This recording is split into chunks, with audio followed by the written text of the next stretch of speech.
क्या है कि हमारे पास जितने भी एलिमेंट्स हमारी स्क्रीन के ऊपर मौजूद हैं हम उनको सिलेक्ट कर सकते हैं। और जब हम इस एरो को अनसिलेक्ट करेंगे तो आप यहाँ पर देख सकते हैं कि भाई एलिमेंट्स की नेम से टैब आ रही है। ठीक है, उसके अंदर क्या नजर आ रहा है हमारे पास ये चीज HTML है। क्या चीज है? HTML है, JSX है। JSX है। JSX वाले कौन है? बता दें, कोई मसला नहीं है। जिसको लगता है भाई ये JSX है, बाकी सब HTML पे। HTML वाले कितने हैं? ठीक है। तो जैसा कि भाई हमें सामने नजर आ रहा है, सबसे पहली चीज ये है कि ब्राउजर के अंदर HTML के अलावा कुछ नहीं चलता, चलती ही HTML है। सही है। तो जितनी भी हमारे पास फ्रंट एंड की लाइब्रेरीज हैं या फ्रेमवर्क्स हैं वो सब एट द एंड HTML में कोड को कंपाइल करते हैं। ये हम लोगों ने कि यहाँ पर मेरा फाइल साइज क्या आ रहा है, नोटिस करें। फाइल साइज क्या? फाइल साइज नोटिस कर सकते हैं कोई? 4.3 MB जी, 4.3 MB। ठीक है, मतलब जो मेरी फाइल का साइज था शायद उतना ही है। देख लेते हैं भाई हमारी फाइल का साइज क्या है।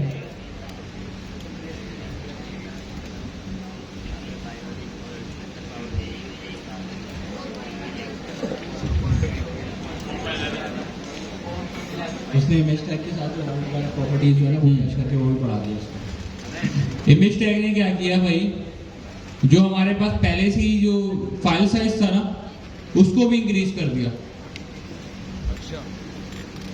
अब क्यों किया? अभी आप बताएं। अब आप लोग बताएं। ये तो काम खराब कर दिया इसने। एग्जैक्टली आप लोग जो होता है ना, एक HTML एलिमेंट किस तरीके से काम करता है। एक तो उसने इमेज का साइज दिया, उसके साथ साथ जो ऑल टेक्स्ट ले रहे हैं ना उसको भी वो कन्वर्ट कर रहा होता है मेमोरी के अंदर। सही है, तो उस कुछ ऑल टैग का भी ना मेमोरी साइज हुआ। सही है, अब कुछ भी साइज था, मुझे उसका साइज आइडिया नहीं है, तो उसने उसके साइज को भी कैलकुलेट करके आपको एक प्रॉपर साइज प्रोवाइड कर दिया इमेज का। अब चाहे आपका इमेज रेंडर हो तो वो इमेज शो कर देगा, ऑल टैग रेंडर हो तो ऑल टैग शो कर देगा, ऑल टैग का टेक्स्ट शो कर देगा, लेकिन आपका साइज उतना ही रहेगा चाहे दोनों चीजें हो। ठीक है,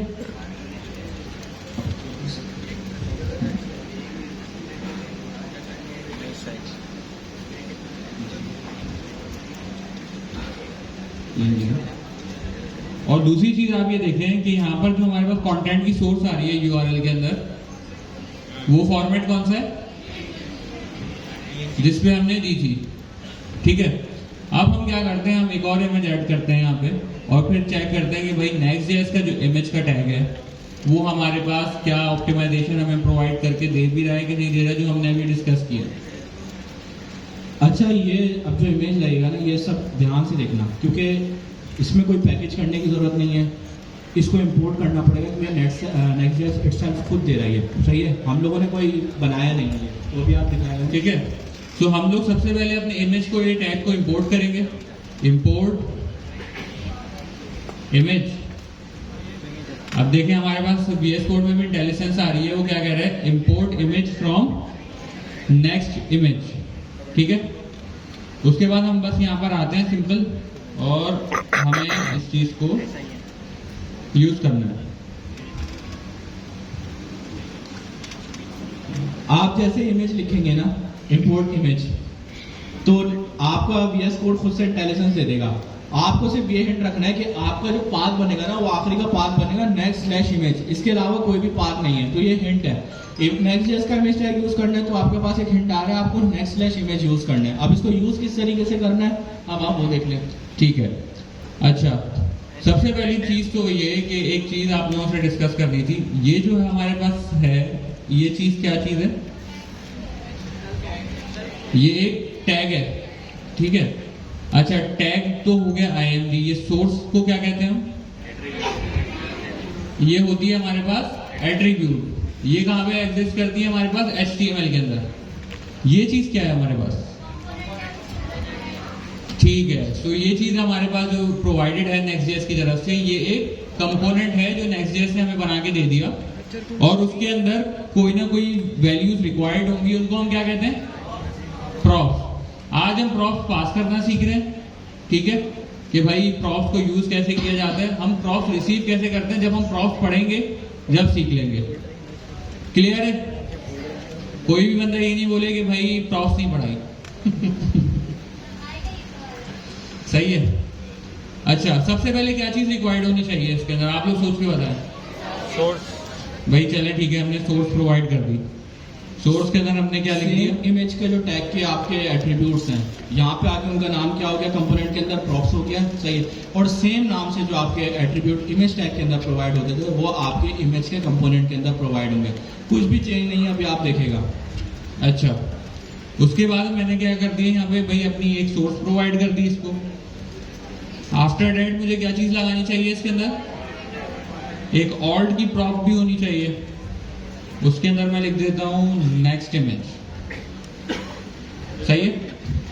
अच्छा, ये भी हो गई। अब चेक कर लेते हैं भाई।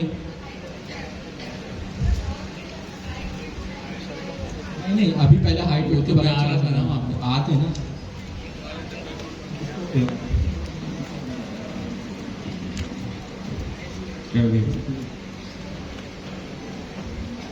अच्छा, अब हमारे पास जो हमारी HTML की इमेज थी, उसके अंदर हमारे पास सिर्फ दो ही प्रॉपर्टीज हम प्रोवाइड करते थे, एक सोर्स और एक ऑल्टरनेट के जो टेक्स्ट है।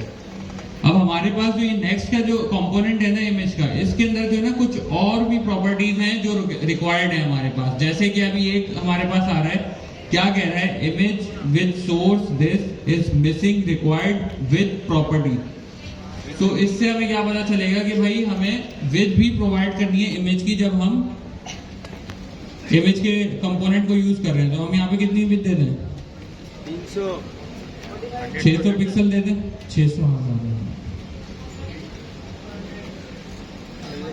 600 px पे नहीं जाएगी, ये लेते हैं न्यूमेरिक वैल्यू, तो आप इसको खाली 600 करते हैं, ये पिक्सल में और बाकी सब में खुद कन्वर्ट करेगा। आपको यहाँ पे px लिखने की जरूरत नहीं है। आप यहाँ पे क्या करोगे, स्ट्रिंग में भी नहीं लिखोगे, आप सिर्फ कर्ली ब्रैकेट ओपन करोगे, इसको हटा के उसकी जगह पे सिर्फ 600 लिख देना। नेक्स्ट खुद से इसको पिक्सल में कन्वर्ट करेगा। उसने एरर देना भी खत्म कर दिया। ठीक है। अब देखें, एक और एरर आया। अब ये कह रहा है कि भाई मुझे हाइट प्रॉपर्टी भी रिक्वायर्ड है। सो हाइट कितनी दे दें, इतनी छोटी 600 ही दे दें, स्क्वायर बॉक्स बन जाएगा। स्क्वायर बॉक्स बना दिए, 600 हमने हाइट और विड्थ भी दे दी। अब देखते हैं, अब हमारी इमेज आएगी थोड़ी देर में।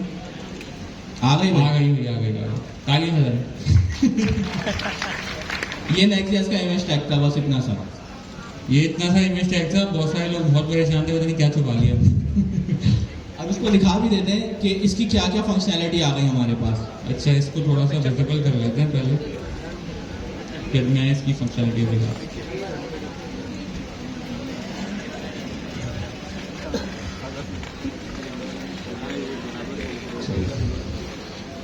सेम काम हम करेंगे जैसे हमने उसको इंस्पेक्ट करके देखा था। अब हम भाई इस जो नेक्स्ट जेएस की हमारे पास इमेज है, हम इसको भी इंस्पेक्ट करके देखते हैं कि भाई हमारे पास जो ये टैग से जो हमारे पास इमेज आई है, इसका फॉर्मेट क्या है, इसका फाइल साइज क्या है, नेक्स्ट जेएस ने इसको कैश किया कि नहीं किया, और नेक्स्ट जेएस ने इसकी ऑप्टिमाइजेशन की कि नहीं की। भाई सेम चीज़ है हमारे पास। हमने यहाँ पे इंस्पेक्ट एलिमेंट खोला हुआ है। इंस्पेक्ट एलिमेंट खोलने के बाद सेम मैं एरो के ऊपर क्लिक करूंगा। जैसे ही ये एरो ब्लू हो जाए तो मुझे समझ में आ जाएगा कि भाई मेरा जो एरो है ये एक्टिव है। उसके बाद मैं आता हूँ और अपनी इमेज को होवर करता हूँ और उस पर क्लिक कर देता हूँ। क्लिक करते ही मेरे पास राइट हैंड साइड पे क्या ओपन हो गई, HTML ओपन हो गई। अच्छा, अब आप ये देखें, एक चीज चेक करें यहाँ पे कि जब लास्ट टाइम मैंने इमेज का टैग लगाया था वहां पे छोटा सा टैग था। यहाँ पर देखिए क्या क्या ऐड कर दिया नेक्स्ट जेएस ने। देख रहे हैं, ये लोडिंग लेजी और ऑल टेक्स्ट भी ऑल टेक्स्ट तो मैंने प्रोवाइड किया है, विड्थ आ गई, हाइट आ गई, डिकोडिंग, सही बहुत सारी चीजें ऐड की है। अच्छा, ये सारी चीजें आई क्या? हमने तो सिर्फ एक इमेज लगाई थी। अगर आप वापस अगर इसको होवर करते हैं सोर्स सेट के ऊपर तो मल्टीपल आपके पास इमेजेस आ रही होंगी और उसके आगे आप देखेंगे कि 1x आ रहा है, 2x आ रहा है, 3x आ रहा है, कुछ ऐसा लिखा हुआ आ रहा है। अगर आप देखेंगे पहले वाले पे होवर करते हैं तो उसके आगे 1x लिखा हुआ आ रहा है कॉमा के बाद, उसके आगे पे कॉमा आ रहा है, फिर दूसरी इमेज का पाथ आ रहा है, उसके आगे पे 2x लिखा हुआ आ रहा है। मैंने आपको 4 पॉइंट बताए थे। पहली चीज ये बताई थी, पहली चीज नहीं बल्कि लास्ट चीज ये बताई थी कि ये अपने आप को रिस्पॉन्सिव करता है हर मोबाइल साइज के हिसाब से या उसके हिसाब से। तो उसने क्या करा Next.js की इमेज ने, आपकी इमेज को ना अपने हिसाब से रिस्पॉन्सिवनेस के लिए रख दिया। अब उसके रिस्पॉन्सिव में क्या होगा, अगर बड़ी स्क्रीन होगी तो वो 2x हो जाएगी, छोटी स्क्रीन होगी तो 1x हो जाएगी। तो एक चीज तो समझ आ गई, उसने इमेज को अपने हिसाब से हिस्सों में तोड़ दिया और विद और हाइट उसके रख दिए। सही है। उसके बाद सबसे पहले हम ये चीज चेक करते हैं भाई, सोर्स के ऊपर जब लास्ट टाइम हमने होवर किया था भाई, उसने बताया था अपनी हमारी जो इमेज थी उससे रिलेटेड डेटा प्रोवाइड किया था। मैंने किया नहीं होवर, सही है। और उसके अंदर क्या था, हमें फाइल साइज भी हमारा पता लग गया था। हम इस सोर्स के ऊपर होवर करते हैं और देखते हैं कि भाई हमारे पास क्या फाइल साइज आ रहा है। क्या आ रहा है फाइल साइज? 145 KB। 4.3 MB से Next.js मेरी इमेज के साइज को कहाँ ले गया? अच्छा, इसका फायदा क्या हुआ? वैसे भी तो हम लोग इमेजेस को कंप्रेस करके अपलोड करके यूज कर लेते थे। अगर हम सिर्फ कंप्रेशन पे ही रहते हैं तो भाई Next.js ने जो ये चीज करके दी है तो मैं खुद भी कर सकता हूँ। बट मसला कहाँ पे आता है, जब आप रिस्पॉन्सिवनेस तो वो एक चीज है, वो भी मैं हैंडल कर लूंगा। जब एक मिसाल है Next.js नहीं थी तो करते थे ना लोग, लेकिन जो सबसे बड़ी चीज हमारे पास फेस होती है ना, वो ये होती है जब रन टाइम पे यूजर को इमेज अपलोड करता है। एक मिसाल है, मैं एम्प्लॉयमेंट रजिस्ट्रेशन का फॉर्म कोई किसी यूजर को देता हूँ और मैं कहता हूँ आप अपनी प्रोफाइल पिक अपलोड करें। तो यूजर जब आगे अपनी इमेज अपलोड करेगा, अब मुझे नहीं पता कि यूजर कितनी बड़ी इमेज लेके आएगा, लेकिन Next.js के इमेज के टैग के थ्रू मैं क्या कर सकता हूँ कि भाई मुझे ये पता होगा जब वो इमेज रेंडर होने के बाद मेरे पास ब्राउजर के अंदर आएगी, फ्रंट एंड पे आएगी, तब वो ऑप्टिमाइज्ड होगी। अब जो ये चीजें हैं ये क्लियर हुई होंगी आपको कि भाई हम Next.js के इमेज के टैग के ऊपर इतना क्यों एम्फेसाइज कर रहे हैं रादर देन कि हम कोई इमेज का टैग लगा दें। एट द एंड रेंडर तो वही हो रहा है ना, IMG रेंडर तो वही हो रहा है ना, ठीक है। तो ये क्लियर है। और इसके अंदर जो दूसरी चीजें आप ये देखेंगे, यहाँ पे जैसे बताया सोर्स सेट के अंदर हमजा भाई ने कि भाई यहाँ पर आप देखेंगे भाई यहाँ पे 1x लिखा हुआ आ रहा है, इसके अंदर अलग से सोर्स आ रही है, अलग से इमेज आ रही है। इसकी सोर्स में होवर कर रहा हूँ तो, और इसका रेंडर्ड एस्पेक्ट रेशियो चेक करें, वो चेंज हो रहा है। यहाँ पे चेक कर रहे हैं आप, 2-3 चीजें नजर आ रही है, शायद पीछे के लोगों को विजिबल नहीं हो तो वो आगे भी देख सकते हैं, क्योंकि इसके ऊपर मैं जूम कर नहीं सकता, हो ही नहीं रहा है। सही है। अच्छा भाई, हमारे पास 2 तरह के यहाँ पे साइड बार्स होते हैं, एक लेफ्ट साइड बार है, एक राइट साइड बार है। ज्यादातर जो हमारा काम होगा ना वो राइट साइड बार से होगा। राइट साइड बार ये वाला, जहाँ पे आपका रेक्टेंगल लिखा हुआ है, लेआउट की विद हाइट डिफाइन हुई है, कलर डिफाइन हुआ हुआ, एक्सपोर्ट लिखा हुआ है, ये वाला राइट साइड, ये वाला राइट साइड बार है और ये लेफ्ट साइड बार है। ये राइट वाला सवाल भी किसने मुझे राइट वाला पता नहीं कर लेते हैं कि भाई एक वेबसाइट का ये डिजाइन मैंने आपको दे दिया, अब आपको सेम मिलता हुआ डिजाइन इससे बनाना है। एक मिसाल है, मैंने 5 बंदों को दिया, तो क्या बिल्कुल परफेक्ट बन के आएगा अगर मैं उसको इमेज दे देता हूँ? क्यों? क्योंकि हर बंदा अपनी मर्जी से ना कुछ डिफरेंट करके लेके आ रहा होगा। वो अपनी तरफ से तो फुल एफर्ट करेगा कि मैं पिक्सल परफेक्ट करूं, लेकिन वो पिक्सल परफेक्ट किसी भी सूरत में हो ही नहीं सकता, ये इम्पॉसिबल है। क्यों? चलो वो उसने पिक्सल परफेक्ट कर लिया, यहाँ पे एक फॉन्ट लगा हुआ है पैराग्राफ के टैग के ऊपर, आप देखो तो वो फॉन्ट जो है वो डिफरेंट है। अब उसको फॉन्ट का नेम नहीं पता, वो अपनी तरफ से मैच करेगा, तो इसके अंदर आप लोग देखना है कितना टाइम वेस्ट हो रहा है। टाइम वेस्ट है ना भाई, एक एक पिक्सल की जो है ना भाई मैं पैडिंग लगा रहा हूँ, मार्जिन लगा रहा हूँ, फिर स्केल रख के नाप रहा हूँ। ऐसे ही करना पड़ेगा ना, हमें मेजर करना पड़ेगा ना कि भाई हमारे पास एक स्केल होगा, उसके थ्रू मेजर कर रहे होंगे। और जो है ये वाले जो मसले थे ना, ये पहले बहुत थे डेवलपर्स के लिए, जो कि इन टूल्स ने आगे आसान किए। और प्लस एप्लीकेशन डेवलपमेंट का जो प्रोसेस था उसको भी फास्ट कर दिया। क्लियर है? सही है। अच्छा जी, हमारे पास जो फिग्मा का टूल है इसके अंदर हमारे पास दो साइड बार्स हैं। एक लेफ्ट साइड बार है जिसके अंदर हमारे सारे ऑब्जेक्ट्स शो हो रहे हैं, ये जो हमने ऑब्जेक्ट्स इसके अंदर लगाए हुए हैं। एक ये जैसे ही मैंने इस इमेज को क्लिक किया भाई ये इमेज क्लिक हो गई हमारे पास। ये हेडर है हमारा, बाकी ये कॉन्टेक्टर्स का बटन आ गया, ये रेक्टेंगल जो है यही कॉन्टेक्टर्स का है और ये टेक्स्ट आ गया। आप देखें ऊपर से ना एक रेक्टेंगुलर बार बनता आ रहा है जिसका कलर ग्रेडियंट आ रहा है ना। जैसे जैसे बार पे क्लिक कर रहे हैं तो हर टेक्स्ट के ऊपर, जैसे टेक्स्ट के ऊपर ग्लो आ रहा है, इमेज के ऊपर जो आ रहा है आपका एक रेक्टेंगल बन का आ रहा है। तो ये क्या आपके ऑब्जेक्ट्स हैं सारे, मतलब जितनी आप इमेजेस टेक्स्ट वगैरह डालेंगे फिग्मा की जबान में वो ऑब्जेक्ट्स कहलाते हैं। आप 10 बटन लगा दें उसकी जबान में एक ऑब्जेक्ट है, तो ऑब्जेक्ट का मतलब ये नहीं है कि वो सिर्फ इमेज है। ये फिग्मा की जबान में वो आपका टेक्स्ट भी होगा, वो आपका बटन भी होगा, वो आपका हेडर भी होगा, वो आपका फुटर भी होगा। तो इस चीज को भी माइंड में रखिएगा। सही है। और दूसरी चीज हमारे पास क्या चीज आ रही है यहाँ पे भाई, सारी हेडिंग्स आ गई, टेक्स्ट्स आ गए, सारे बटन्स आ गए। लेफ्ट साइड बार के अंदर इतना ही है। सही है। अच्छा, जो मेन चीज है ना हमारे पास वो आती है सारी की सारी राइट साइड बार के अंदर। अभी मैंने क्लिक कहीं पे भी नहीं किया तो भाई राइट साइड बार के अंदर सब कुछ जो है वो खाली हुआ है। सबसे पहले जब भी हम कोई भी डिजाइन रिसीव करते हैं किसी भी डिजाइनर से, अभी ये जो मेरे पास डिजाइन है ये किसी न किसी स्पेसिफिक स्क्रीन के लिए बना है। अगर इसी डिजाइन की प्रॉपर्टीज उठा के मैं अपनी स्क्रीन के साथ अगर लगाने की कोशिश करूंगा तो वो बिल्कुल भी पिक्सल परफेक्ट नहीं होगा। सही है। तो हमेशा जब भी आपको डिजाइन रिसीव करें आपने सबसे पहले ये चेक करना है कि भाई इस डिजाइन की स्क्रीन साइज क्या है।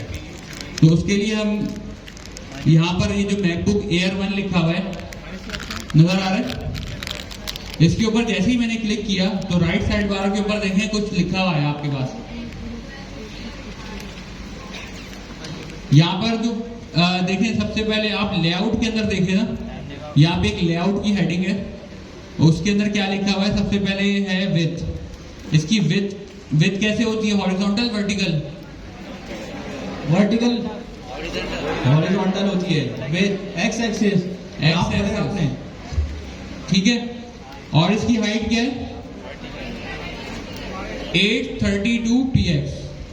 ठीक है। अच्छा, मैं अपनी स्क्रीन का साइज चेक करता हूँ भाई। जो ये इस राइट नाउ स्क्रीन मैंने खोली हुई है इसका स्क्रीन रेजोल्यूशन क्या है, तो मैं यहाँ पर आगे सीधा लिखूंगा what is my screen size resolution. 1 minute net चलेगा स्लो है वहाँ पे, आ जाएगा यार, रिजल्ट देख रहे हैं आपके पास, ट्रस्ट द प्रोसेस। ठीक है। अच्छा, जैसे ही मैंने ये फर्स्ट लिंक के ऊपर क्लिक किया ये बता रहा है मुझे भाई 1280 बाय 720 और यहाँ पर हाइट क्या आ रही है 832। अब ये जो हाइट है ना ये मेरी स्क्रीन के हिसाब से नहीं है। आप क्या करें, कैसे करें? डिजाइनर ने तो बनाया है भाई, तो ये मेरी डिवाइस का है ना, सबके लिए थोड़ी है। हम तो जब बनाएंगे रिस्पॉन्सिव डिजाइन बनाएंगे। जब भी डिजाइनर कोई भी डिजाइन बनाता है वो हर स्क्रीन साइज के लिए अलग से बनाता है। मोबाइल की स्क्रीन का डिजाइन डिजाइनर आपको अलग देगा, टैबलेट की स्क्रीन का डिजाइन डिजाइनर आपको अलग देगा, डिफरेंट हाइट के हिसाब से डिजाइनर आपको वेरिएंट अलग प्रोवाइड करेगा। आपने कुछ भी नहीं सोचना, आपने सिर्फ ये देखना है, डिजाइन को देखना है और उसको कन्वर्ट करना है। क्लियर है? इसमें ना एक चीज मैं ऐड कर रहा हूँ, उसको आप लिख लें क्योंकि आपको मीडिया के लिए इसके आगे काम आएंगे। सबसे बड़ी जो स्क्रीन होती है ना वो आपकी होती है 1920 पिक्सल बाय 1080 पिक्सल। ये सबसे बड़ी स्क्रीन है। आपकी जो लार्ज स्क्रीन होती है ना उनका साइज पे ही होता है और मैक्सिमम आपका डिजाइनर जो है इसी के अंदर रहते हुए डिजाइन करता है। लार्ज स्क्रीन साइज होता है 1920 px बाय यानी मल्टी एक्स आ जाएगा बाय 1080 पिक्सल। ये सबसे बड़ा साइज होता है। सही है। आपके पास स्क्रीन रेजोल्यूशन डिफरेंट होते हैं। सबसे बड़ा साइज जो होता है, अच्छा इससे भी बड़े साइज होते हैं लेकिन जो हम लोग यूज करते हैं एज अ डेवलपर वे में और जो डिजाइनर यूज करता है वो 1920 x 1080 पिक्सल, उसको मल्टीप्लाई बोलते हैं, एक्स का हम लोग एक्स बोलते हैं बाय 1080 पिक्सल। लिख लिया। उसके बाद आपका ये साइज आपका बड़ा होता है। जैसे ये एक एलसीडी है ना, इससे भी एक बड़ी एलईडी होती है जो हम लोग यूज कर रहे होते हैं, उसका साइज होता है। उसके बाद एक छोटा साइज आता है आपका जिसको कहलाती है उस वैरायटी को कहते हैं हम लार्ज लैपटॉप्स। लार्ज लैपटॉप्स का आपका जो साइज शुरू होता है वो शुरू होता है 1766 से। और इसकी जो विड्थ होती है, हाइट जो होती है, आई गेस इसकी हाइट होती है कोई 750 या 752 पिक्सल, मुझे जहां तक याद पड़ रही है, ये भी लिख लेंगे। ये आपके लार्ज लैपटॉप्स की साइज कहलाती है। अच्छा, हाइट वेरी कर जाती है, विड्थ वेरी नहीं करती है, विड्थ सेम रहती है। 1766 से आपके लार्ज लैपटॉप्स की साइज, स्क्रीन साइज शुरू हो जाता है। लिख लिया। उसके बाद अब आपके पास आते हैं नॉर्मल लैपटॉप्स। नॉर्मल लैपटॉप्स जो होते हैं उनकी जो आपकी स्क्रीन साइज होता है वो होता है 1366 से। जैसे फहद भाई का जो शुरू हो रहा है लैपटॉप, ये 1366 से शुरू हो रहा है। आपके पास, जिसके पास जो भी लैपटॉप है ना, जैसे ये आगे फ्रंट पे लड़का बैठा हुआ है, इसने लैपटॉप रखा हुआ है, इसका जो साइज अगर ये देखेगा ना, इसका साइज होगा 1366। ये नॉर्मल लैपटॉप का साइज होता है, सही है। ये अब जैसे फहद भाई के पास 1220 आ रहा है, इसके अंदर आता है। अब यहाँ तक आपके लैपटॉप तक सही चल रहा होता है। 1199 पिक्सल, यहाँ से आपके टैबलेट्स का साइज शुरू हो जाता है। अब जाहिर सी बात है, अब आपने एक लैपटॉप पे बना लिया, डेस्कटॉप पे बना लिया, और टैबलेट पे भी आते हो। टैबलेट भी इंपॉर्टेंट है। टैबलेट का साइज शुरू होता है 1199 पिक्सल से। 1199 पिक्सल के अंदर आपके पास जो होता है आईपैड भी आ जाते हैं, आपके जितने भी टैबलेट्स हैं वो सब आ जाते हैं। और ये कहाँ तक चलते हैं? आपका जो सबसे लास्ट लैपटॉप, जो लास्ट टैबलेट का साइज होता है वो होता है 767। तो हम इसको कहते हैं स्मॉल टैबलेट का साइज होता है 767 पिक्सल। ये भी लिख लें। यहां तक क्लियर है? मैंने आपको 5 साइजेस बता दिए। इसी पे आपकी पूरी मीडिया क्यूरी भी बेस करेंगे जब हम आपको आगे लेके चलेंगे। उसके बाद 767 के बाद से ना आपके 218 थी या 230 थी, क्योंकि गैलेक्सी फोल्ड भी चल रहा है ना उसमें। ये आप लगा लें कि आपका जो है 767 से लेके 230 तक है। ये तमाम साइजेस आपके मोबाइल के होते हैं। इसके अंदर तमाम मोबाइल वैरी कर रहे होते हैं। नेट स्लो हो सकता है मेरे इसकी स्क्रीन का साइज 400 हो, किसी का 500 हो, आईफोन का साइज अलग होता है। तो ये तमाम आपकी क्यूबिट्स की क्यूरीज होती हैं, जो आप जब आप डिजाइन बनाते हो और डिजाइनर आपको डिजाइन देता है, उस हिसाब से आप इनको मैनेज कर रहे होते हो। ये चीज आपकी मीडिया क्यूरीज में भी हेल्प करेंगी। ये चीज आपकी डिजाइन को कॉपी करते हुए भी हेल्प करेंगी कि मुझे किस हिसाब से इसको रख के चलना है। यहाँ तक क्लियर हो गया सबको? अब आगे बढ़ते हैं। अच्छा, इसके अंदर क्या चीज होती है कि भाई अब यूजुअली जब भी हम बना रहे होते हैं कोई भी डिजाइन को, तो डिजाइन बनाते हुए हमारे सामने बहुत सारी चीजें होती हैं कि भाई एक डिजाइन तो आ गया, बट अभी इतनी सारी डिवाइसेस के लिए तो नहीं बनाना पड़ेगा ना हमें डिजाइन पे बात हो रही है। अभी आप डेवलपमेंट भूल जाए, जब डेवलपमेंट पे हम आएंगे तो डेवलपमेंट से रिलेटेड बात करेंगे। अब डिजाइनर हमें कितने डिजाइन बना के देगा? 3 डिजाइन। डिजाइनर हमें बना के देगा सिर्फ 3 डिजाइन, स्क्रीन के साइजेस के हिसाब से नहीं, कौन सी स्क्रीन के लिए डिजाइन बन रहा है। बिल्कुल हाँ, बट ये जो वाली बात है ना, 1280 के बाद जब भी एक्सीड करेगा ना डिजाइन, तब फिर डिजाइनर हमें एक्सेस डिजाइन बना के देगा। किस तरीके से? एक मिसाल है भाई, मेरे पास एक मैकबुक है और मैकबुक का यूजुअली स्क्रीन रेजोल्यूशन जो होता है वो 1723 बाय 1080 होता है, मैकबुक प्रो 16 इंच का। अब उसके अंदर क्या है कि भाई अब ये जो है, ये जो डिजाइन है ये एक्सीड हो गया बहुत ज्यादा 1280 से। अब इसके ऊपर जब डेवलपर अब उस कंटेंट को सेट करने की कोशिश करेगा तो उसको बहुत ज्यादा इश्यूज होंगे। तो स्क्रीन या तो फिर खाली होगी, तो इसके अंदर फिर क्या करना पड़ता है, डिजाइनर को थोड़ा सा लेआउट को भी चेंज करना पड़ता है, क्योंकि स्क्रीन अब भूल गई है हमारे पास बड़ी। ठीक है, तो फिर उस वक्त फिर डिजाइनर क्या करेगा, हमें एक अलग से और डिजाइन प्रोवाइड करेगा। क्लियर है? तो हमने क्या किया भाई, सबसे पहले हमने अपने स्क्रीन का रेजोल्यूशन यहाँ पर निकाल लिया कि भाई हमारी स्क्रीन का रेजोल्यूशन क्या है। अब हम इसको ना अब मेरी स्क्रीन तो छोटी है ना, अब हम क्या कर सकते हैं भाई, अब मैं डेवलपमेंट नहीं कर सकता क्या? कोई बता सकता है कि भाई अब क्या करें?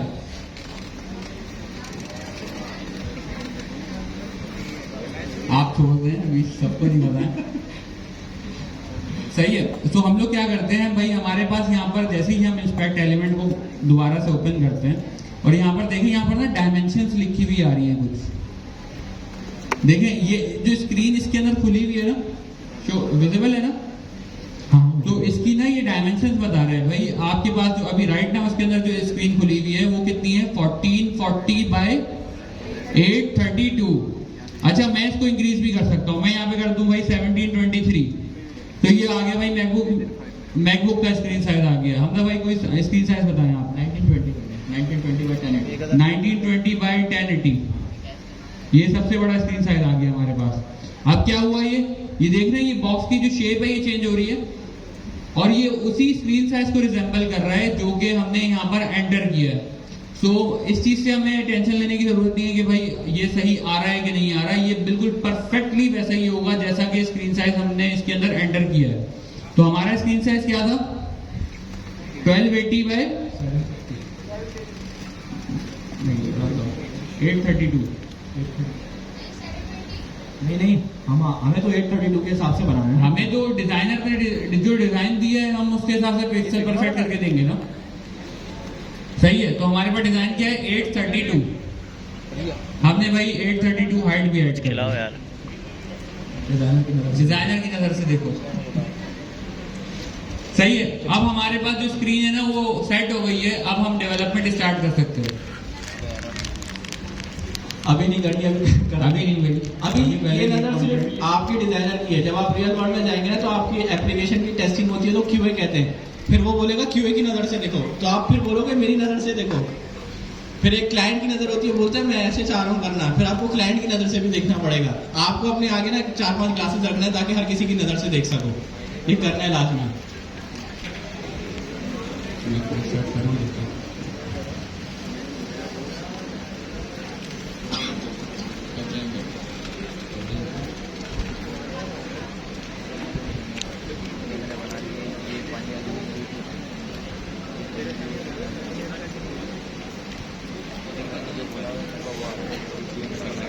कुछ डिव्स क्रिएट करते हैं। एक हमारे पास ये डिव्स किस चीज की आ गई, ये एक आ गई हेडर की। हम ऐसे ही इसको एक आइडेंटिफायर के लिए हेडर लिख दिया, सही है, जैसे हाँ इसको कन्वर्ट करेंगे ना इसमें, 2 मिनट This is समझ लो, फिर मैं header। बात बताता हूँ पूरी। अब आइडेंटिफायर हो गया।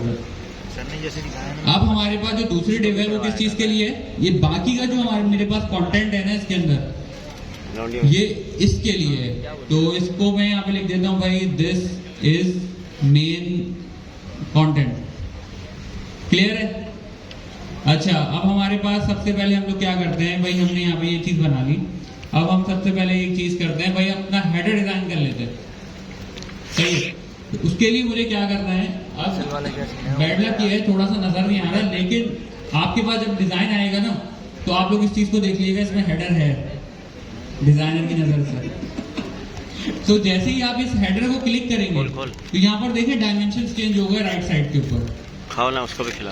राइट साइड पे जो भी प्रॉपर्टीज थी वो चेंज हो गई। यहाँ पर क्या क्या प्रॉपर्टीज आ रही है, अब सबसे पहली आ रही है विड्थ, जो कि मेरी स्क्रीन की विड्थ है, ठीक है, क्योंकि जो हेडर होता है वो पूरी स्क्रीन के ऊपर होता है। अगर आपने देखा हो, नोट किया हो, वेबसाइट्स के अंदर जो हेडर होता है वो इसकी पूरी स्क्रीन के ऊपर होता है, सही है। उसकी जो हाइट आ रही है मेरे पास वो क्या आ रही है, मेरे पास आ रही है 88px। तो क्या मैं यहाँ पर आता हूँ और यहाँ पर मुझे एक चीज बताएं आप लोग कि भाई हाइट और विड्थ टेलविंड में कैसे लगाते हैं, एच, और मुझे एच लगानी है कितनी, 88px, कैसे होगी, अब टेलमेंट रिकॉल करें, अब टेलमेंट पे जाएं। अब टेलमेंट रिकॉल करना शुरू करें। अब हम कोड के ऊपर आ रहे हैं, दोबारा जाएंगे डिजाइनर के साइड पे। अभी हम पहले वो बना रहे, अच्छा हमें डायरेक्टली नहीं जाना कि 88px कैसे लगाते हैं, अभी पहले चेक कर लेते हैं ना टेलमेंट पे कि 88 है भी या नहीं है। 88 है भी कि नहीं भाई, 80 के बाद डायरेक्ट क्या आ रही है, 96। ये एक मसला है, क्यों, क्योंकि हम डिजाइनर तो बोलता है भाई 88 है ना, 89 पिक्सल भी होना चाहिए और ना 87 पिक्सल होना चाहिए। तो 88 मींस 88, ठीक है, इसी को पिक्सल परफेक्ट बोलते हैं हम लोग। इसी को ही बोलते हैं पिक्सल परफेक्ट। हालांकि इतना भी नहीं होना चाहिए, 87.5 पिक्सल भी नहीं होना चाहिए, जो चाहिए वही चाहिए। तो हम लोग क्या करेंगे, स्क्वायर ब्रैकेट्स लगाते थे और हम लिख देते थे 88px की, हमने इसको हाइट दे दी। अब जाकर ब्राउजर पे देखते हैं भाई कुछ बना, कौन सा है, ठंडी की यार कुछ हुआ तो है, बहुत दूर से आ रहा है लेकिन नजर नहीं आ रहा। पानी की है, कुछ और बोतल है जी। हाँ, अब इस चीज को, इसको ना थोड़ा सा बैकग्राउंड कलर देते हैं ताकि आप लोगों को विजिबल हो भाई कि भाई हमने क्या किया है। पर्पल जैसे ताकि नहीं, अभी हम फिल्म डिजाइन कर रहे हैं, खुलवा नजर नहीं आया ना सब। अभी मैं देता हूँ। डार्क कलर दे दो। आ गया, आया नजर। यही वाला हेडर लगा हुआ है उसमें भाई यही ऐसी एक लाइन की शेप हाइट आ रही है, ओके रेक्टेंगल सही है। सो ये हमारा जो हेडर था जो हमने डिस्कस किया था, जो इसके अंदर हमारे पास है लेकिन आपको नजर नहीं आ रहा। हाँ, तो वो क्या है, वो हमने क्रिएट कर लिया है। कैसे क्रिएट किया भाई, मैंने यहाँ पे आया, दोबारा रिवाइज कर देता हूँ। मैंने इसको क्लिक किया हेडर को, और मेरे राइट साइड के ऊपर मेरे पास प्रॉपर्टीज आ गई उसकी।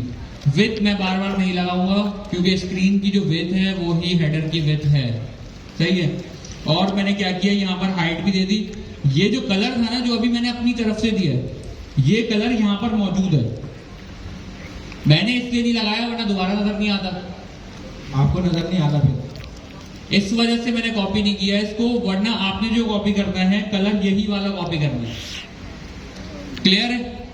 कलर और जितनी भी डायमेंशंस हैं आपकी फिग्मा के जो ऑब्जेक्ट है उसकी जितनी भी प्रॉपर्टीज हैं वो आपने फिग्मा डिजाइन में से उठानी है। आपने अपनी तरफ से कुछ भी नहीं लगाना। आप समझ लो आप लोग कलर ब्लाइंड हो। बिल्कुल यही होता है, डेवलपर कलर ब्लाइंड होता है, वो हर चीज कॉपी करता है, सही है, असाइनमेंट के अलावा। हाँ।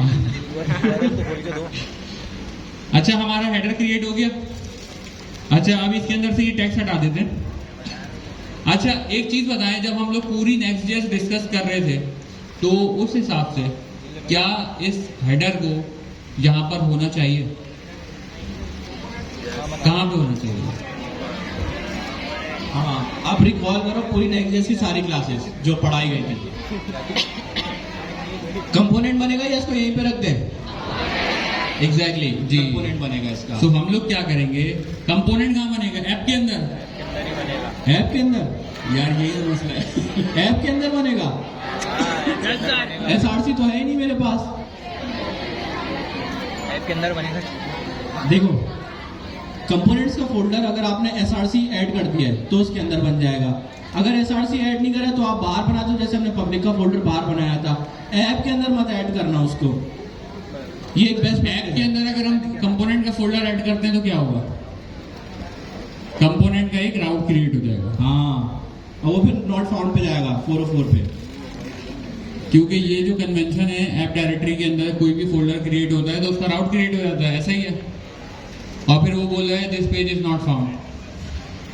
अगर हम उसके अंदर पेज और TSS फाइल बना के कुछ हेलो वर्ल्ड भी लिख देंगे ना तो वहाँ पे राउट बन के शो हो जाएगा हमें। तो इसलिए हम लोग क्या करते हैं कि भाई अपनी ऐप डायरेक्टरी के अंदर कोई भी फोल्डर नहीं बनाते। हम लोग कहाँ पे बनाते हैं? या तो फिर रूट पे बनाते हैं, या तो फिर अगर हमारे पास SRC की फाइल डायरेक्टरी है तो उसके अंदर बनाते हैं। हमारे पास अभी SRC नहीं है, हम क्या करेंगे भाई, हम यहाँ पे आएंगे, बाहर क्लिक करेंगे, रूट के ऊपर एक फोल्डर बनाएंगे, कौन सा? कंपोनेंट्स। ठीक है, कंपोनेंट्स के अंदर मैं क्या करूंगा भाई, अपनी एक फाइल बना लूंगा, किस नेम से? header.tsx। इसके अंदर मैं करूंगा भाई एक्सपोर्ट, अच्छा नहीं, RSCE। हाँ, बता दिए तो, बता दिए नहीं तो सही है। मैं जैसे क्या कह रहे हैं? RAFCE। अच्छा, RAFCE और RSCE में क्या डिफरेंस है? एरो फंक्शन बना देता है वो, दोनों तरीके सही है, आपके ऊपर है आप क्या यूज करना चाहते हैं। मैं RSCE भाई मुझे ही पसंद है, सही है। अब हम क्या करेंगे भाई, हमारा कंपोनेंट बन गया। जो हमारे पास यहाँ पर ये हेडर का कोड है इसको मैं यहाँ से कट करता हूँ, सही है। यहाँ से मैंने हटा दिया और मैंने कहाँ पे जाके पेस्ट किया इसको, ऐसी जगह सही है। मैंने यहाँ पे अपने हेडर के कंपोनेंट के अंदर ये वाला कोड जो था मेरा हेडर का वो मैंने लिख दिया। अब क्या करूँ, मुझे पेज पे लेकर आना है, कैसे लेकर आ सकता हूँ मैं? हट गया हेडर तो। तेरा सुपरमार्ट नहीं, तेरा ढाबा था। कहाँ करें? पेज पे इंपोर्ट कर दें? लेआउट पे बाद में आते, पेज पे इंपोर्ट कर देते हैं, सही है। तो अच्छा, हम लोग ना लेआउट के अंदर इसको रखेंगे, लेकिन पहले डिजाइन को समझने के लिए ना हम लोग इसको पेज पे रख लेते हैं, एक बैड प्रैक्टिस को फॉलो करते हैं, सही है। अभी राइट नाउ मैं एक बेस्ट प्रैक्टिस को फॉलो कर रहा हूँ, उसको सिर्फ पेज के ऊपर लगा रहा हूँ, वरना हम लोगों ने क्या पढ़ा था कि हेडर, फुटर, साइड बार, इस टाइप की जितनी भी चीजें होती हैं, जो भी लेआउट से रिलेटेड चीजें हैं, वो layout.tsx में आती है। बट राइट नाउ मैं एक बेस्ट प्रैक्टिस को फॉलो कर रहा हूँ। मैं यहाँ पर आता हूँ और मैं यहाँ पर लिख देता हूँ भाई हेडर के अंदर, यहाँ पर पेज के ऊपर लिख दिया मैंने हेडर, ये कंपोनेंट के अंदर से इंपोर्ट हुआ और मैंने यहाँ पे यूज कर लिया। क्या ये मेरे पास दोबारा शो हो गया? शो हो गया। अब हमारे क्या चीज रहती है? सब कुछ ही रहता है, हेडर बनाया अभी। सो अब हम क्या करते हैं भाई, अब हम अपने मेन कंटेंट को, जो कंटेंट है हमारा,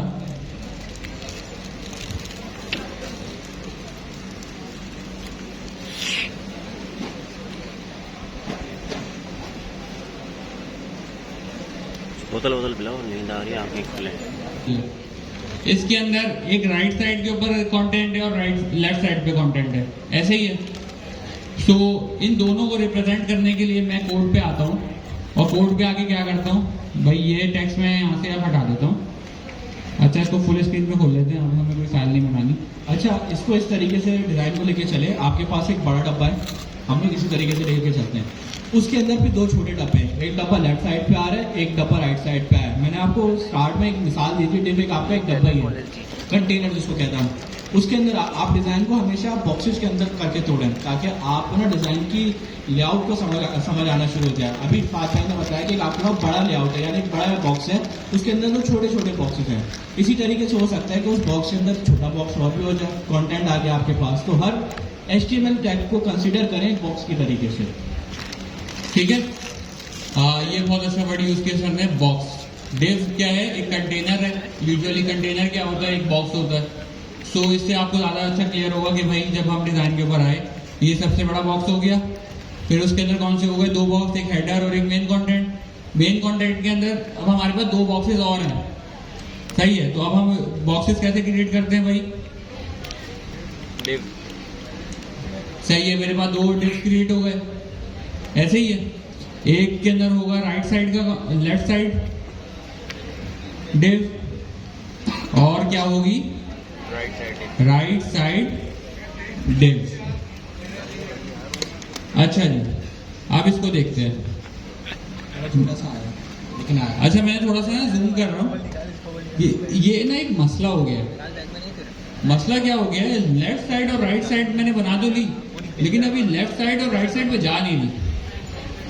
क्यों? कोई बता सकता है? फ्लैक्स तो वो मैं दे दूंगा, वो तो बात की बात है ना, अभी क्यों हो रहा है ये? हाँ, सही बोल रहे हो। डिव क्या है? ब्लॉक लेवल एलिमेंट है। अगर आप इसको यहाँ से, ये जो मैंने एरो वाली अप्रोच आपको बताई थी, इसको क्लिक करें और इसको इंस्पेक्ट करने के लिए जाएं, तो देखें डिव की विड्थ कितनी आ रही है मेरे पास। पूरी रो को वो एक्वायर कर रहा है। तो इस चीज को ओवरकम करने के लिए हमारे पास एक चीज होती है कॉल्ड फ्लेक्स बॉक्स। उसके नाम से ही समझ में आ रहा है, ये क्या कर देता है भाई, आपके जो आइटम्स होते हैं उनको फ्लेक्सिबल कर देता है, फ्लेक्सिबिलिटी प्रोवाइड करता है। क्या करता है कि उसकी जो विड्थ होती है ना, फ्लेक्स बॉक्स लगने के बाद, वो उतनी ही होती है जितना उसके अंदर या तो फिर कंटेंट हो या तो एक्सप्लिसिटली बताई गई हो। एग्जैक्टली, सही है। अभी हम करके देख लेते हैं।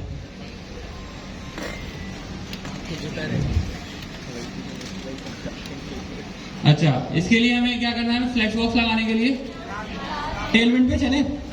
टेलमेंट पे दोबारा आते हैं।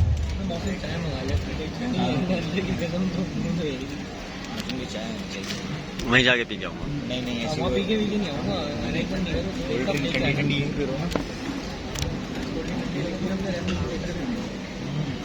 सही है। तो भाई अब टेलमेंट से करेंगे इसको भी।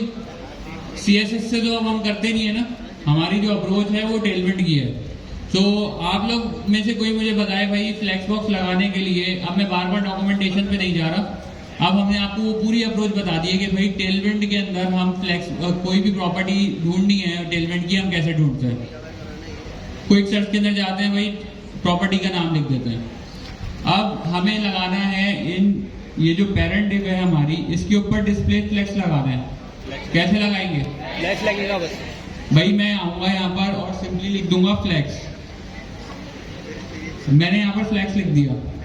अब भाई कुछ ऐसा होना चाहिए कि भाई ये ना बराबर बराबर में आ जाए, जादू हो गया। जादू हो जाए कुछ। हो गया। देखें यहाँ पर क्या हुआ है कि जो हमारी डिव्स की जो बेसिकली उनकी विड्थ थी, वो जो पूरी ब्लॉक लेवल पे थी, वो श्रिंक हो गई, कितनी आ गई है, जितना उस डिव के अंदर कंटेंट है। ऐसे ही हुआ है। देखें अभी यहाँ पे जो राइट साइड वाली थी और लेफ्ट साइड वाली अभी आपको बराबर लग रही है।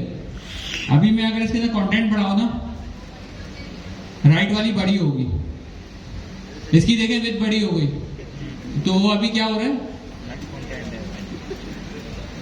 लेफ्ट साइड की विड्थ छोटी सी है, ठीक है। राइट वाली में क्या हो रहा है, राइट वाली की जो डिव है उसकी जो विड्थ है वो ज्यादा है।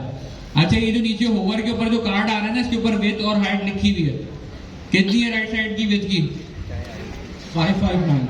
559 जो है वो विड्थ है और मल्टीप्लाइड बाय 27 क्या है, हाइट है। और ये कौन से यूनिट के अंदर है,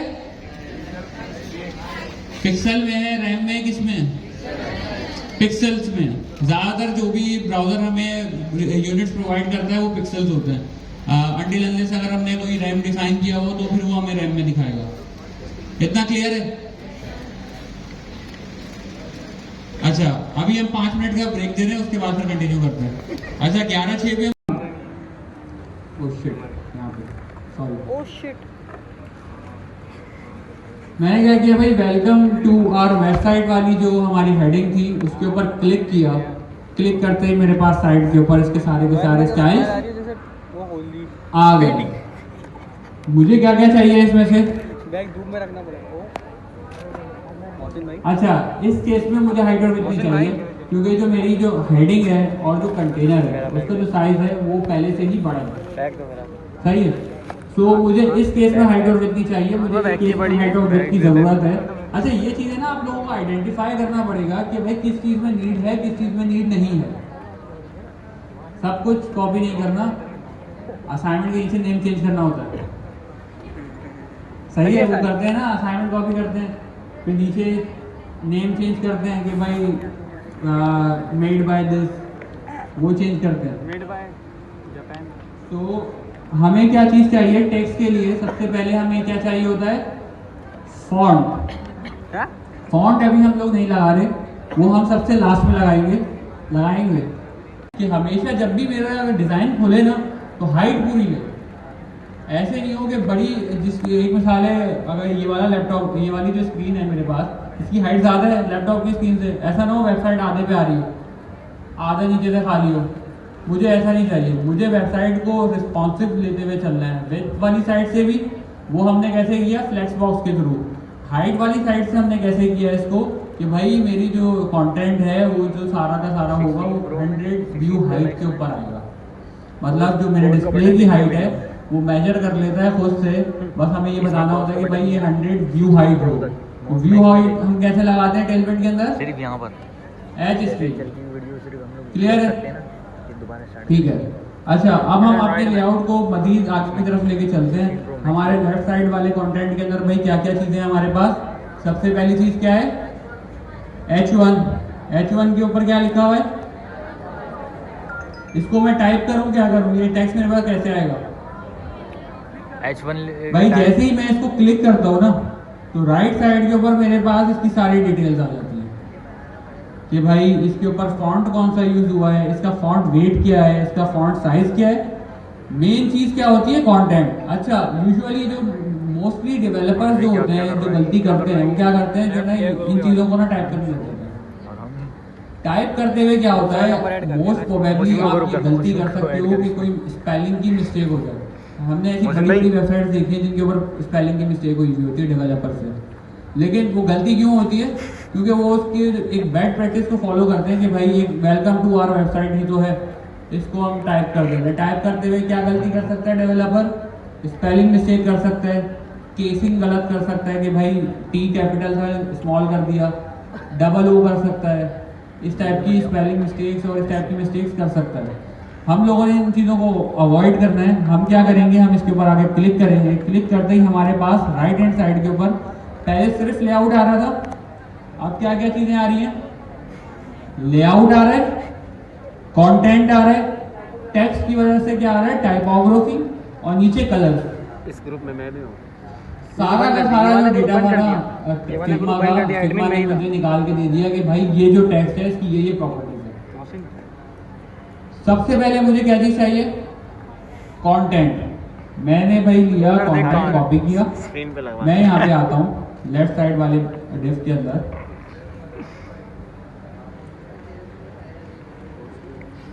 मैंने क्या किया, यहाँ पे एक H1 लगाया और यहाँ पे टेक्स्ट कॉपी कर दिया। अच्छा, अभी मैं इसको स्टाइल नहीं करूँगा, मैं एक अप्रोच को लेते हुए चलूंगा कि भाई मैंने पहले पूरी एक वेबसाइट का लेआउट क्रिएट करना है, एक स्ट्रक्चर क्रिएट करना है।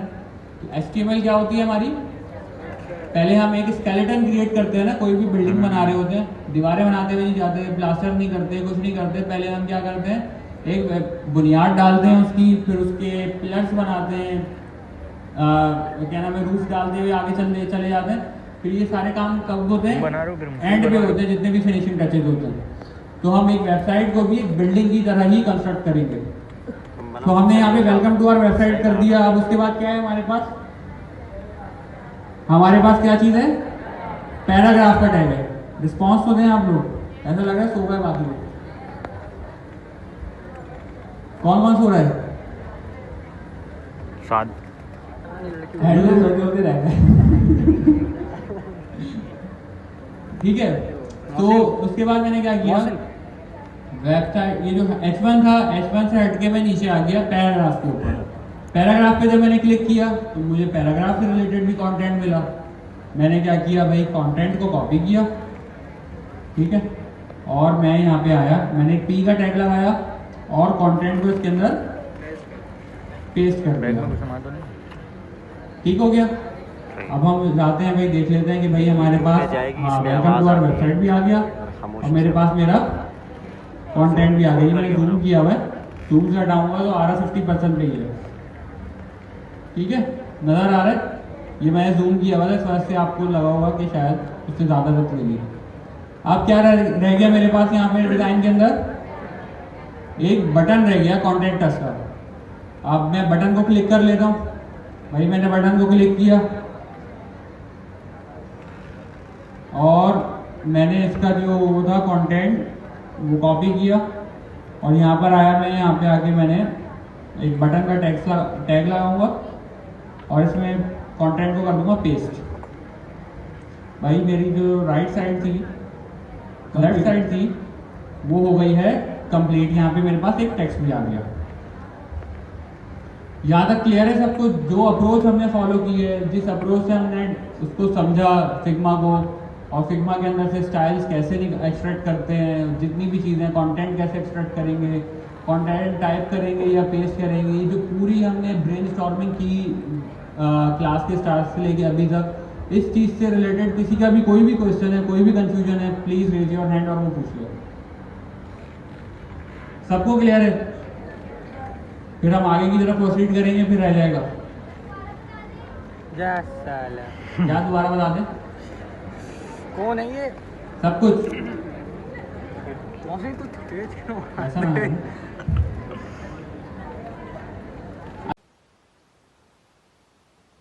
उससे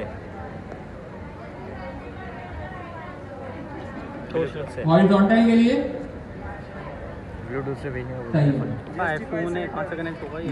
वर्टिकल के लिए अलाइन आइटम्स सही है। नहीं पेयर हो जाएगा, अच्छा, शेयर नहीं करेगा। इस चीज के अंदर एक चीज ऐड कर दूं मैं कि भाई जब भी हमारे पास पेयर हो जाएगा, शेयर नहीं करेगा ब्लूटूथ पे कुछ। अभी मैंने जो फ्लैश बॉक्स एयरड्रॉप से एयरड्रॉप कनेक्ट डायरेक्शन हो है जाता वो है, 2 कौन सी मिनट है, से इससे मैं आपको भेज दूंगा। रॉ डायरेक्शन है एक्स एक्सिस पे। तो जस्टिफाई कंटेंट कैसे चलेगा, एक्स एक्सिस पे चलेगा, घर जाते ही रॉ पे मैं चलेगा, आपको भेज दूंगा ना। सही है। अगर मैं उसको कॉलम कर दूंगा ना तो जस्टिफाई कंटेंट कैसे चलेगा, कॉलम पे चलेगा, और अलाइन आइटम्स कैसे चलेगा, लाइन पे, हॉरिजॉन्टल चलेगा। अगर फ्लेक्स डायरेक्शन कॉलम है तो बाय डिफॉल्ट फ्लेक्स रॉ होता है। अच्छा, इसको इस तरीके से लोअर पे काट बोल। आपके जब फ्लेक्स बॉक्स लग गया आंटी बनी में तो वो एक येलो तो चीज़ पता लग गई कि जो एलिमेंट के जितना कंटेंट होगा उसके हिसाब से हाइट होगी, लेकिन हमने उसको अपनी 50-50 दे दी। लेकिन अभी सिर्फ क्या हो रहा है, ये बराबर बराबर में आ रहे हैं दोनों, सही है। लेकिन हम इसकी डायरेक्शन भी चेंज कर सकते हैं। जैसे मैंने फ्लेक्स करा तो उसने क्या करा, मेरे सारे एलिमेंट्स जो भी डिफाइन थे उनको सबको हॉरिजॉन्टल ड्रॉ में कर दिया, ठीक है। लेकिन हमें फ्लेक्स बॉक्स एक और चीज़ देता है, वो बोलता है तुम अगर चाहते हो कि तुम रॉ में रखना चाहो रॉ में करना चाहो, कॉलम में करना चाहो कॉलम में करना चाहो। अब कॉलम में करने के लिए हम लोग अच्छा एक सेकंड रुकते हैं। लेफ्ट साइड वाले पे जब हम आएंगे ना हमजा भाई, तो हमारे पास ऐसी कुछ अप्रोच है कि हमारे पास जो है ना वो, हाँ वो भी कर लेंगे और कॉलम वाला भी कर लेंगे भाई मैंने कोई क्योंकि हमारी गलत बात नहीं बोली है। सही है। अभी हम लोग क्या कर रहे हैं, अभी हम इमेज के ऊपर है। तो इमेज के ऊपर अभी हम क्या करेंगे भाई, सबसे पहले हमें क्या देना है कि भाई जस्टिफाई सेंटर नहीं दे सकते ना, क्योंकि वो किसकी प्रॉपर्टी है, फ्लैक्स की प्रॉपर्टी है। तो सबसे पहले हम क्या देंगे, एक कोई भी बॉक्स है उसको क्या प्रोवाइड करेंगे, डिस्प्ले फ्लैक्स। वो कैसे देते हैं, अबे यार भेजूंगा यार। हमने लिख दिया भाई फ्लैक्स, फ्लैक्स हो गया। अब हमें क्या देना है, वीडियो ऑन करो, मैं बाहर जाऊंगा अपना लैपटॉप उठाने, स्टार्ट गया। जस्टिफाई कंटेंट सेंटर देना है। नहीं देखें, अभी फ्लैक्स बॉक्स जो हमने पढ़ा था वो CSS में पढ़ा था। अब हम उसके ऊपर जाएंगे कि भाई जिसको नहीं पता टेलमेंट की क्लासेस क्या हैं तो वो जाएगा सर्च कर लेगा। लेकिन मैं क्लास के अंदर CSS2 टेलमेंट इसको लेके चल रहा हूँ। पहले हम डिज़ाइन पे थे, फिर हम कोड पे आए, अब टेलमेंट पे आ गए। तो बिल्कुल बेसिक से लेके चल रहे हैं कि भाई किसी को भी मुश्किल नहीं हो कि भाई जस्टिफाई सेंटर कहाँ से आ गया, आइटम सेंटर कहाँ से आ गया, जस्टिफाई कंटेंट होता है ये तो, ठीक है। तो मैं क्या करूँ यहाँ पे भाई, जस्टिफाई कंटेंट सेंटर लगाना है तो मेरे पास यहाँ पे क्या प्रॉपर्टी है, यहाँ पर जस्टिफाई सेंटर। अगर मैं इसको होवर करूंगा तो ये मुझे इसकी CSS की क्लास बता देगा। क्या बता रहा है ये मुझे, जस्टिफाई कंटेंट सेंटर। अब हम जाकर देखते हैं कि भाई हमारी इमेज के साथ क्या हुआ। भाई इमेज हमारी मूव हो गई, सही है। लेकिन हाँ सेंटर हो गया।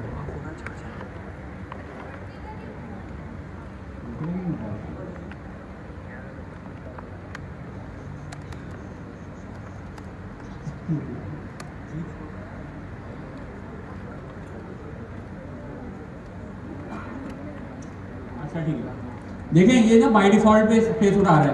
अच्छा बाय डिफॉल्ट कोई भी चीज स्पेस उठाए तो कैसे आती शो होती है ब्राउजर के अंदर, ये डायगनली आप डैशेस चेक कर रहे हैं, ठीक है। तो हमारे यहाँ पर अभी हम इस इमेज को सिलेक्ट करें तो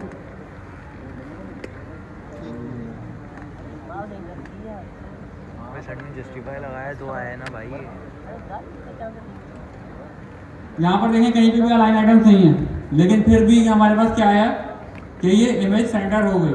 लेकिन फिर भी हम अभी राइट नाउ डेवलपमेंट करते हुए तो ये हमारे साथ ये वाली चीज़ कर रहा है, लेकिन हम इस चीज़ को ऐसे तो नहीं छोड़ सकते ना कि चलो भाई हो गया। डेवलपमेंट के अंदर इस टाइप के इश्यूज आते हैं आपके पास कि भाई कहीं से स्पेस आ रही है, कहीं से कुछ हो रहा है। लेकिन फिर भी हम यहाँ पर क्या करेंगे भाई, आइटम सेंटर कर देंगे। आइटम सेंटर मैंने किया, लेकिन यहाँ पर कुछ भी इफेक्ट नहीं आया। क्यों? क्योंकि वो पहले से ही जो चीज़ ले रहा था वो मैंने यहाँ पर एक्सप्लिसिटली भी बता दी, और मेरे पास यहाँ पर CSS के अंदर भी ब्राउजर पे ये चीज़ शो हो गई जी।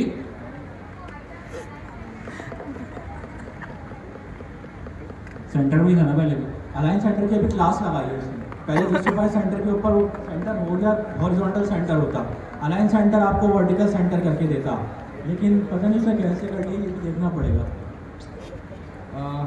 अभी इस तरह नहीं जाते। अभी हमने क्या देखा भाई, justify content centre, align item centre, इसकी टेलमेंट की प्रॉपर्टीज देखी। फ्लेक्स बॉक्स में किसी भी चीज़ को सेंटर करने के लिए यही यूज होता है, चीज़ सेंटर में आ जाती है, ठीक है। अभी हम आगे बढ़ते हैं,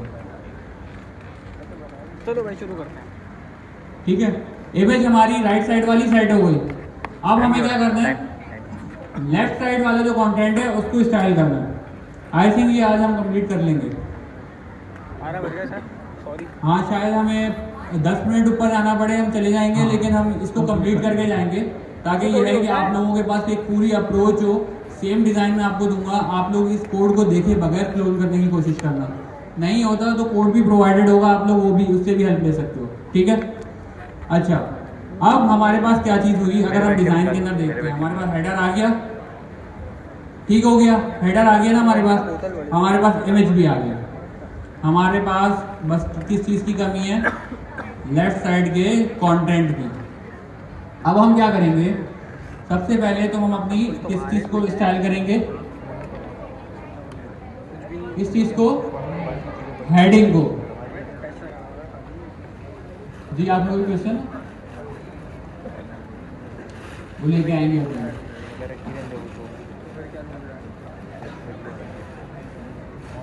चलें पहले सेंटर कर देंगे,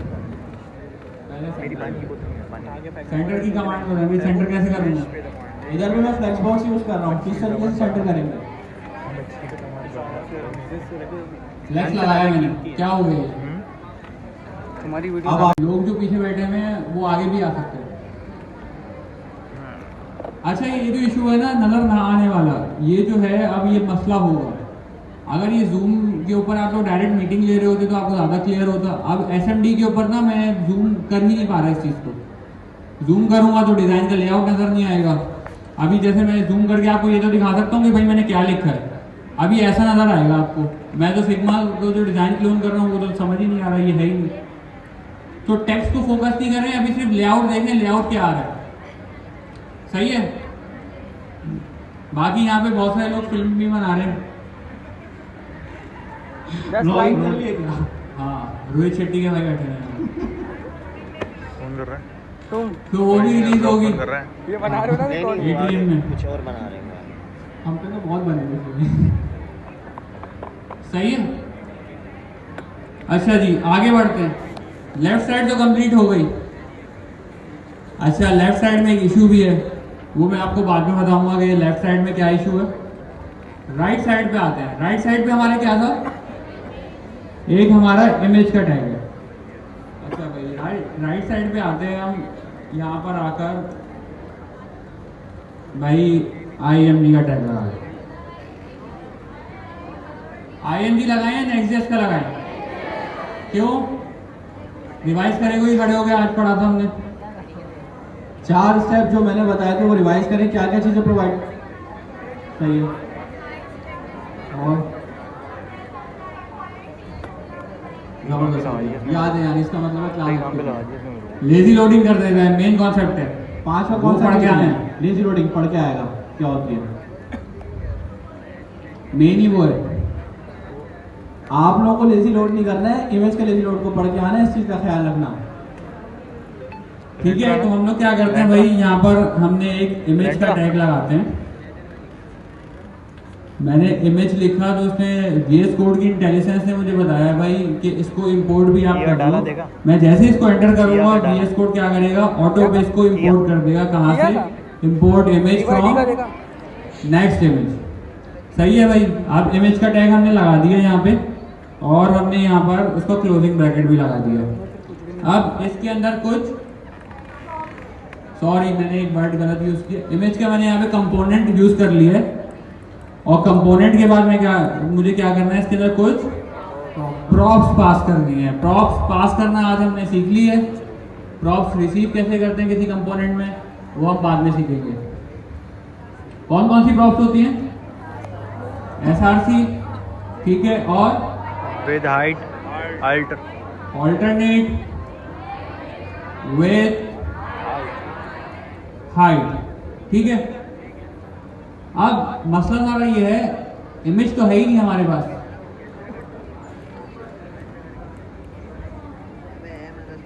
अब हम यहाँ पर आएंगे कि भाई हम ये देखते हैं कि डिजाइनर ने तो इमेज लगा कर दे दी। अब ऐसा भी नहीं करना कि हम अपनी तरफ से भी कोई भी इमेज लगा दें, कि पकड़ी हमने इंटरनेट से जो हत्ते चढ़ी चढ़ा दी। तो हम क्या करेंगे भाई, हम इस इमेज को क्लिक करेंगे तो हमारे पास यहाँ पर उसकी कुछ प्रॉपर्टीज आ रही हैं। राइट साइड बार के अंदर क्या आ रहा है भाई, सबसे पहले वो बता रहा है ये एक इमेज है, सही है। ये कोई बहुत टाइट बंदा है जिसने URL लिख के कॉपी किया। हाँ मैं ये देख रहा था कौन था, स्क्रीन के ऊपर से देख के टाइप कर लिया बंदे ने, पता नहीं कौन बैन कर रहे हैं।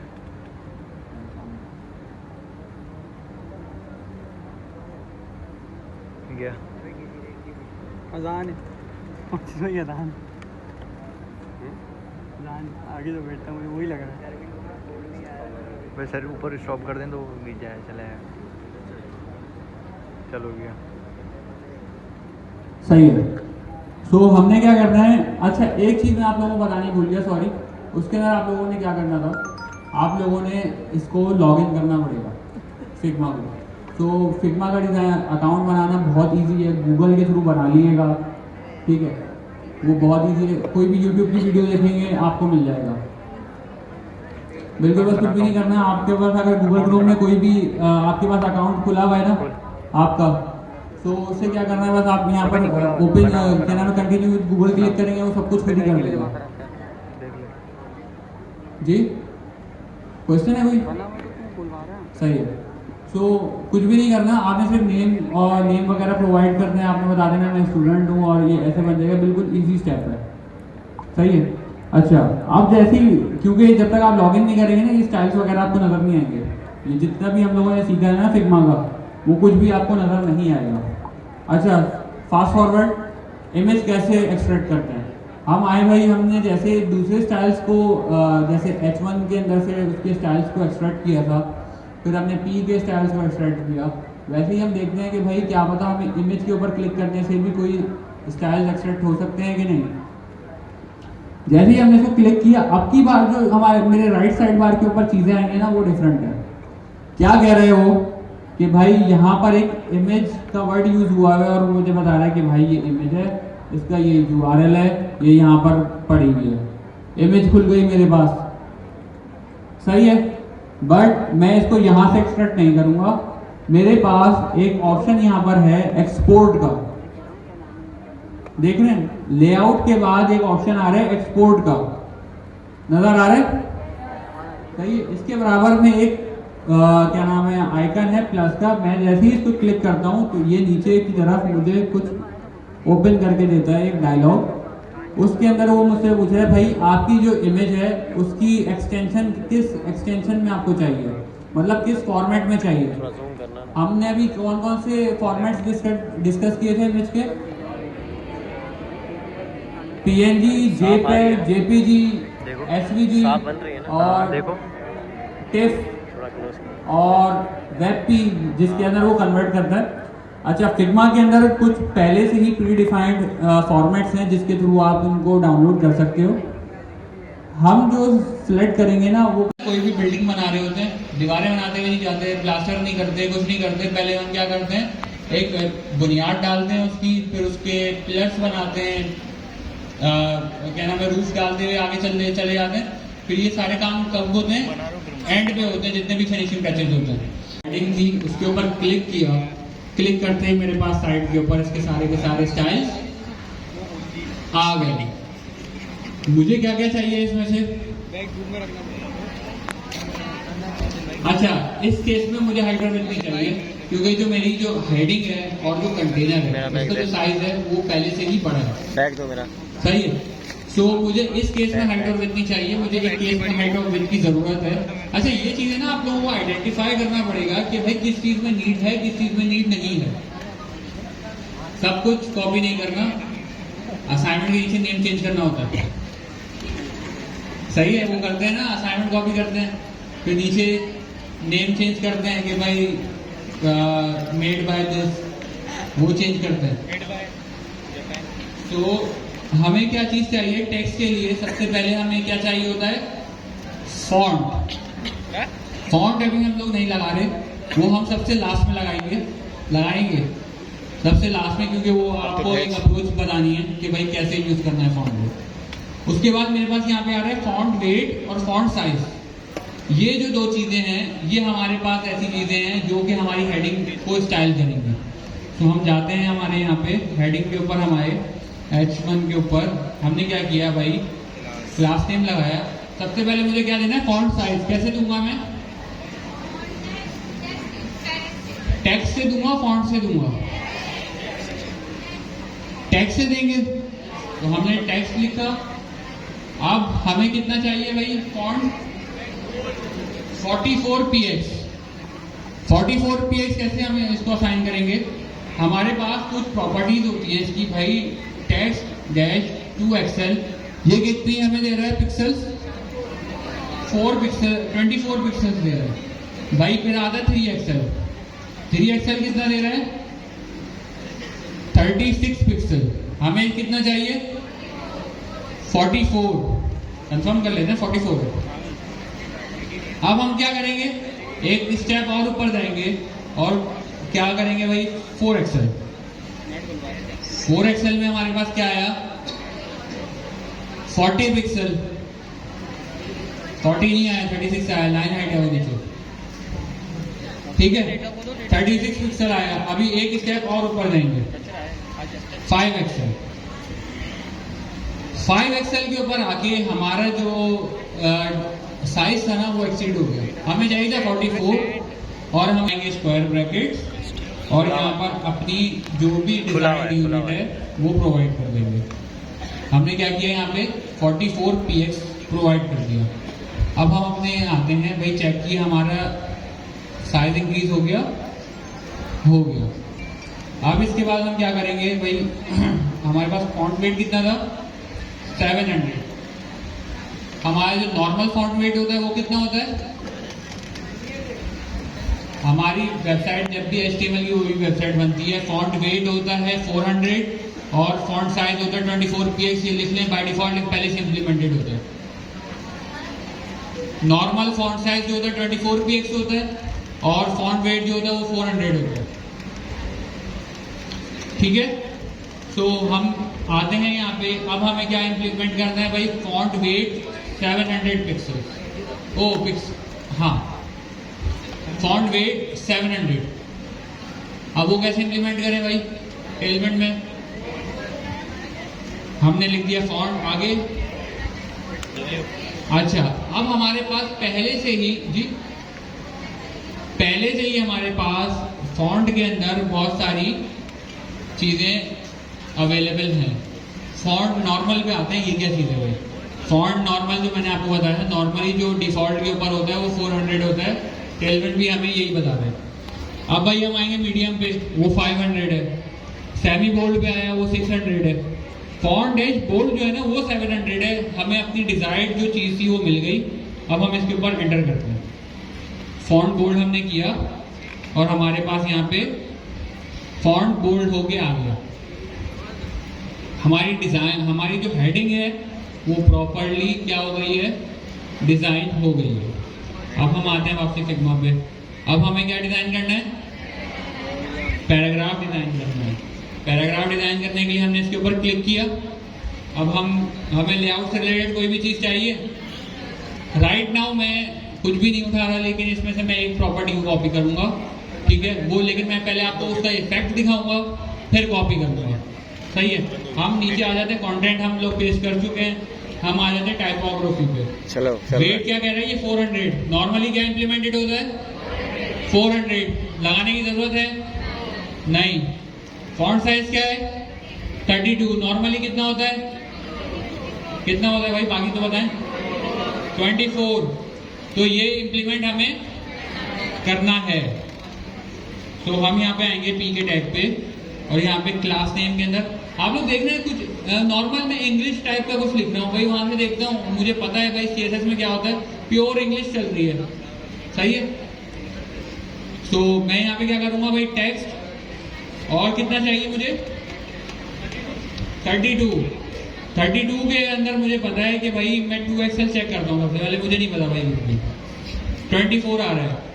अब मैं क्या करता हूँ 3XL चेक करता हूँ, 3XL में मुझे क्या मिल रहा है 30 मिल रहा है।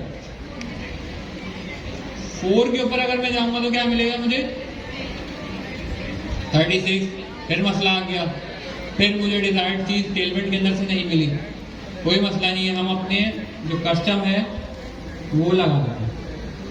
और वो क्या है हमारा 32px मैंने जब लगाया तो मेरे टेक्स्ट का जो साइज था वो इंक्रीज क्या हुआ कि एक लाइन में इतना ही कंटेंट आएगा जो भी। अच्छा यहाँ पे हमने लॉरेम एप्सम वाला टेक्स्ट लगाया भाई, यहाँ पे डिजाइनर जो है ना हमें एक्चुअल टेक्स्ट लिख के देता है वेबसाइट पे क्या शो होना चाहिए, ठीक है। अभी राइट नाउ मैं अपने जिस प्रोडक्ट पे काम कर रहे थे वो दिखाता हूँ, cybernet.com। तो खुल जाएगा बस ये इंटरनेट से चल रहा है। ऐसा ही है कि और वो टेक्स्ट जो लिखा हुआ होगा डिजाइनर ने अपने पास से नहीं लिखा होगा, और उसको प्रोडक्ट ओनर जो है, जो ये बनवा रहा है, जिसको ये पता है सारी चीजें, उसने बताया होगा कि भाई यहाँ पर ये टैक्स आएगा, अब आप इसको इस तरीके से अलाइन करो कि ये खूबसूरत लगे, ये अच्छा लगे यहाँ पे। तो अब मुझे क्या करना है यहाँ पे भाई, मुझे यहाँ पर ना एक प्रॉपर्टी मिल रही है विथ की। फर्स्ट टाइम मैं कोई यहाँ से जो है ना लेआउट के अंदर से ये चीज कॉपी कर रहा हूँ विथ। क्या करूंगा मैं, 571px जिसको विथ मिली हुई है, मैं यहाँ पे आऊंगा टेक्स्ट के ऊपर और मैं इसको विथ असाइन करूंगा 571। कैसे, w डैश स्क्वायर ब्रैकेट्स, क्योंकि मुझे पता है कि भाई 96 से ऊपर मिलता ही नहीं। टेलमेंट का यूनिट 96 मल्टीप्लाइड बाय 4, उससे ज़्यादा की वैल्यू अवेलेबल होती ही नहीं है। तो मैं यहाँ पे क्या करूँगा, 571px मैंने लगा दिया। जैसे ही मैंने लगाया तो मैं यहाँ पर आऊँगा और चेक करूँगा, भाई ये वहीं पे ही आ गया, उस जगह पे आके रुक गया मेरा टेक्स्ट जहाँ तक मुझे चाहिए था। पहली लाइन में टेक्स्ट कहाँ तक आ रहा है, टेक्स्ट ऑफ तक आ रहा है, और सिग्मा में कहाँ तक है, टेक्स्ट ऑफ तक है। टेक्स्ट भी अलाइन हो गया यहाँ, ठीक है।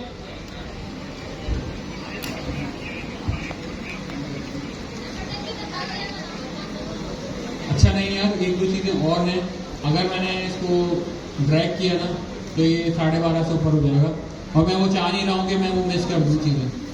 मैं तेजी से कराऊँ तो ये 2 मिनट में भी बन जाएंगी चीज़ें। राइट नाउ क्या करते हैं, हम इसको यहीं तक रखते हैं क्योंकि हमने